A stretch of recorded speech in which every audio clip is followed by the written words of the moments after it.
Greetings, loved ones. Today we're going to talk about what to do when a friend is in trouble and is suffering domestic violence. Help us get these messages out. Please subscribe to our channel, follow us on Facebook, Instagram, and Twitter, and hit the like button and the notification bell so you don't miss a single episode. And please share these messages with others. Just by doing so, you could save a life. Sometimes the signs of abuse are obvious. You witness a volatile fight between you and your friend and his or her significant other, or your friend outright confides in you that he or she is being abused by their partner. But more often, it's not so clear. Maybe your friend is being secretive, spending lots of time with a new partner and doesn't really open up about how it's going. Maybe he or she seems to be withdrawn, sad, anxious. Could these be signs that your friend may be in danger? Susan Berenstein, licensed social worker and therapist, says that friends usually can detect something, but they can't put their finger on it. They may notice something that sets off alarm bells, but they try to rationalize the behavior. No friend or family member ever wants to believe heinous acts are occurring, especially against people that they love. So, the various types of abuse can also add to the confusion. Bernstein says that many people don't realize there were different types of violence, physical, sexual, psychological, so they don't pick up on it because they're always thinking about physical. Physical violence can be the easiest type to identify because bruises, marks, and injuries are difficult to conceal.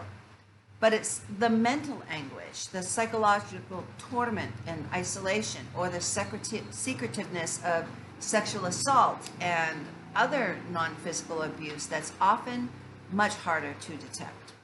So watch for signs that your friend might be isolated, intimidated, or threatened.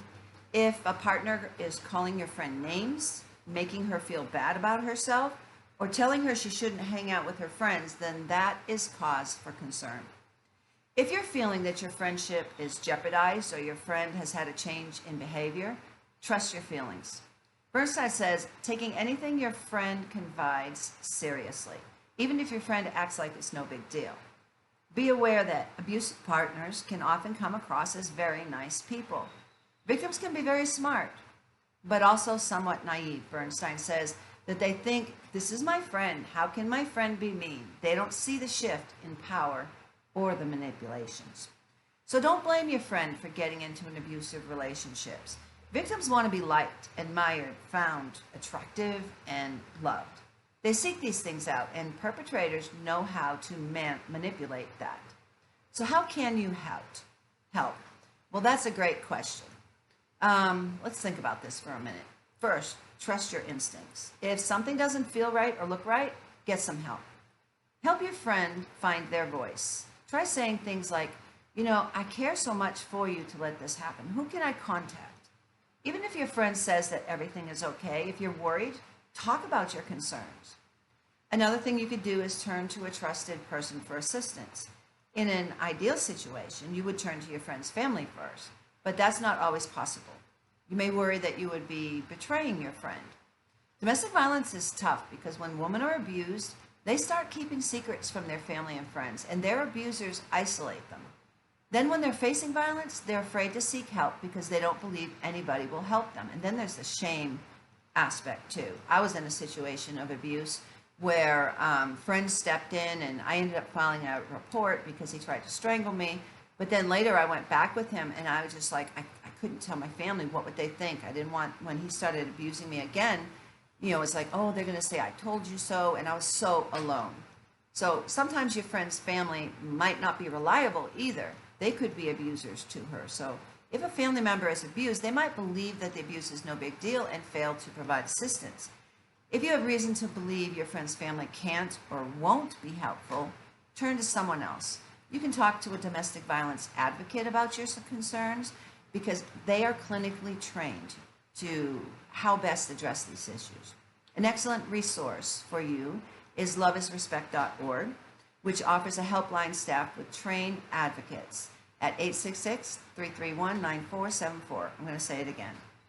866-331-9474. And you can also text Love Is to 22522 for help.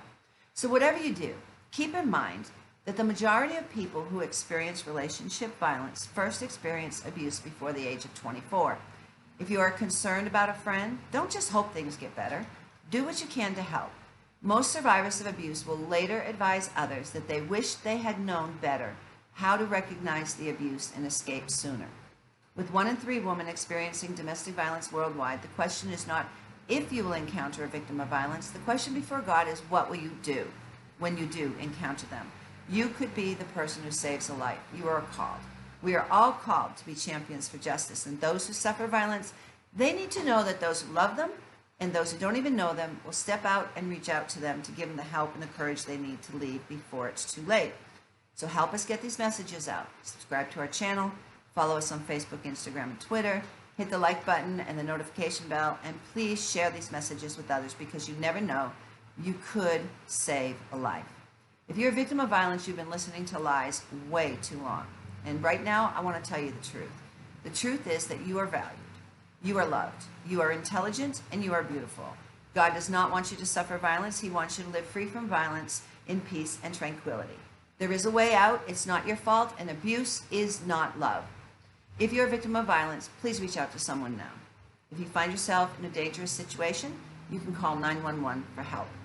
Tomorrow, we're going to talk about the right and the wrong thing to say when your friend tells you that they are being abused. Until then, God bless you.